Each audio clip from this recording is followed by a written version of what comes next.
Well, it was a windy night in Arlington. The wind was whipping like crazy. And if you watched the ESPN Plus broadcast today, you probably got a little bit dizzy watching that camera.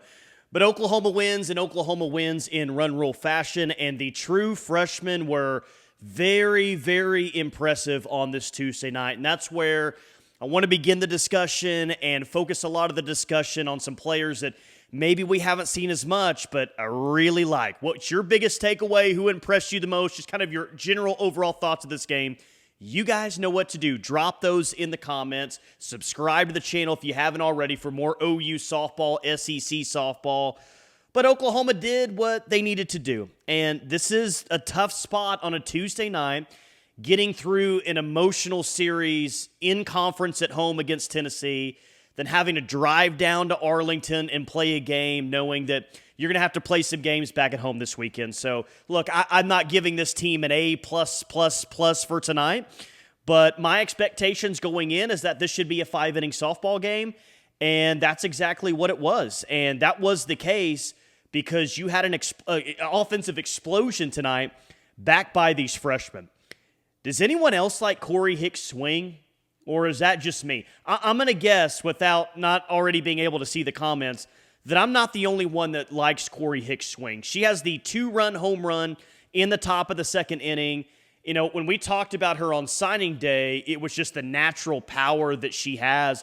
Patty Gasso had a quote about that as well. There's a lot to like there from that swing for Corey Hicks. I'll be interested to see if we see her anymore moving forward, or this was just a spot to get her in the game on Tuesday. But as her confidence grows, man, she's really going to be a force at the plate, especially with all that power she has. I mean, that's just my big takeaway is, and she's just one. Corey Hicks had 2 hits tonight, 4 RBIs. Tia Malloy, a true freshman, had 3 hits. Sydney Barker had a hit. Katie Lee McKay had a walk. She didn't have a hit. But Gabby Garcia had 3 hits tonight. I mean, your true freshmen were really, really good by my count. Malloy and Hicks have 5 hits combined. Barker makes it 6. Gabby Garcia, 9 hits tonight. 9 of your 14 hits tonight came from your true freshmen. And I think that you got to be very optimistic and I think very pleased and very excited about that. Because this is a game and this is a spot where, you know, you want to put in some young players who maybe haven't had a whole lot of playing time up to this point. There's a reason why Ella Parker got the night off, and it allowed some other players to get in, and they didn't disappoint whatsoever. I mean, 3 of those true freshmen have 2 hits or more tonight. That's big-time stuff. Gabby Garcia stays hot, but Tia Malloy looks good. Haven't seen her in a while. Comes up with 3 hits. Corey Hicks, like I mentioned, and they were RBI machines tonight. Malloy and Hicks have 7 RBIs combined. Barker makes it 8. That's 8 of the 13 runs that you scored, and 9 of the 14 hits that you had were all by true freshmen tonight. I think that is exceptional and my big takeaway. And those weren't cheap base hits. You know, you saw those true freshmen go up there with a lot of confidence and really hit the ball hard. So it's just a Tuesday night game against UTA, a team that you should handle, a team that you did handle. But it's a very nice sign moving forward just from the overall depth standpoint of this team that, you know, if you have other players in this order who are struggling or a little bit injured, maybe you can throw in a Corey Hicks and feel okay about things. Maybe Tia Malloy is going to get back to playing some really good softball like she was earlier in the season. Sydney Barker is showing that you can stick her at first, you can stick her at short, and she's going to produce at a high level. So that's very, very good to see. Not only they just played the 5 innings tonight, but you got major productions from so many young players. And, you know, you had Nelly, who had a hit and an RBI tonight, which is good to see. Cassidy Pickering had a big-time home run in this game. But with so many young players, you know, not even for just this year or even tonight, but it keeps you excited moving forward about what this freshman class already is and what this freshman class is going to be here moving forward. The inning that really, you know, won things tonight, or really the big takeaway is, you know, maybe you didn't just feel awesome about things heading into the top of the 4th inning. You know, OU only led 5-2 going in the top of the 4th, and you're like, all right, I mean, we kind of need to separate here. Like, playing 7 innings isn't always a bad thing, but this is kind of a night where I'd like to see this team bounce back and win it in 5 innings. If that makes me a little bit too greedy, then so be it, but this is a team that they need to go beat in 5 innings. And that top of the 4th inning was awesome.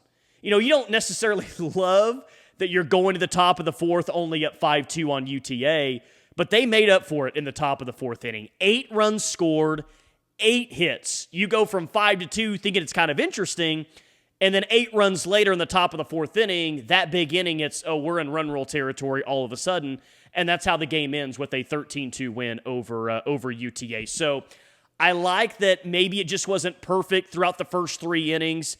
You know, Isabella Smith gave up 2 runs. Just one of those were earned, one of those off an error. You don't love that. But good with this team to respond with so many young players, by the way, on the road when the wind was whipping. Not always easy to play in a very, very windy situation. A lot of sloppy softball can come from playing in wind like that. And they answer the call in the top of the 4th inning. It's like, all right, we got to put this game away. Let's do so with 8 hits. And that's what I really like to see from this offense tonight is that, man, you just saw consecutive hits. You know, everyone it felt like was hitting the softball hard tonight that got in the game. And you score 13 runs tonight, and it's not because you hit 6 home runs.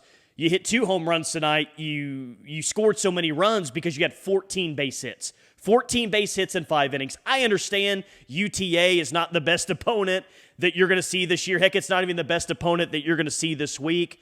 But this team needs confidence right now. They need to get in a groove, and I'm hoping it's a game like this that can really start to get that positive momentum rolling with this order. And that's what I wanted to see. You know, 2 things that I really wanted to see going into this game. I wanted to see the entire order produce because it felt like at times last weekend it was way too top of the order centric and not enough for the middle part or even the bottom part of the order. You had hits all up and down the order. I mean, Maya Bland got in a pinch hit situation at the top of the order and hit. Of course, Nelly did her thing. Pickering did her thing. Everyone from top to bottom. I think you had 8 different players that had a base hit tonight. That is a number that you can live with, especially when you have 14 hits as a team. So did the entire order produce tonight? Absolutely, the entire order produced tonight. And not only did you have 14 hits, you had 3 walks as well. So you had consistently just a lot of people on base for you, a lot of players on base for you this evening, which is good. Also wanted to see a solid start in the circle. Isabella Smith, she was fine. She was okay. I don't think that she was exceptional. I don't think she was great. First time that it feels like we've seen her in a couple of weeks. Nice to see that she is available. She essentially got the entire week off last week. 3 1/3 innings, 5 hits allowed, 2 runs, 1 earned run. Just not an unbelievable outing by Isabella Smith. We'll kind of see what her role is moving forward after not pitching at all in the Tennessee series last week. Peyton Monticelli comes in much better. Much better outing from Peyton Monticelli than what she gave you last Wednesday night in Wichita, Kansas. An inning and 2/3, no hits allowed, no walks, which is very important, and she had a couple of strikeouts. Now, is the Wichita State order better than the UTA order? Yes, it is. But the point is that Peyton Monticelli looked just way more in command. She had 18 total pitches tonight, and 14 of those were for strikes. Like, you will take that every single time with Peyton Monticelli, and that is a number that is vastly, and I mean vastly different from last week. She wasn't finding the zone whatsoever, and I give her a lot of credit for attacking the zone tonight.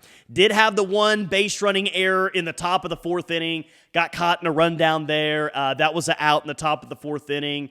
Defensively, you did have the error tonight.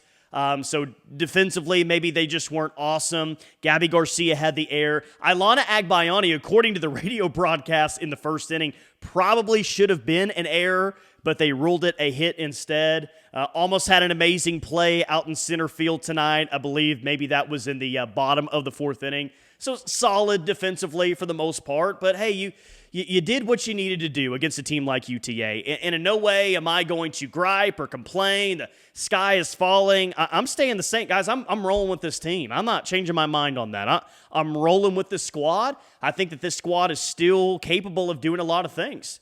And Patty Gasso said that they're not good enough right now. Well, guess what? She said that about last year's team.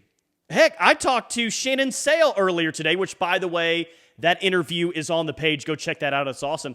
Shannon Sale told me today that Patty Gasso said the same thing about the 2021 team. OU teams, sounds like, often respond or always respond when Patty Gasso tells them that they're not good enough right now. So this team still has that capability. There's no doubt about it. But the overall offense tonight is what you wanted to see, and I just really like Corey Hicks. I mean, if you want to, like, the entire freshman class impressed me, but if we just want to narrow it down to a couple plays, I like Corey Hicks. I want to see more of her, and that's a big night for Tia Malloy. I mean, it really is. We haven't seen her in the lineup as much, but she goes 3 for 3 with 3 RBIs. I mean, take your pick. Which freshman do you want for player of the game tonight?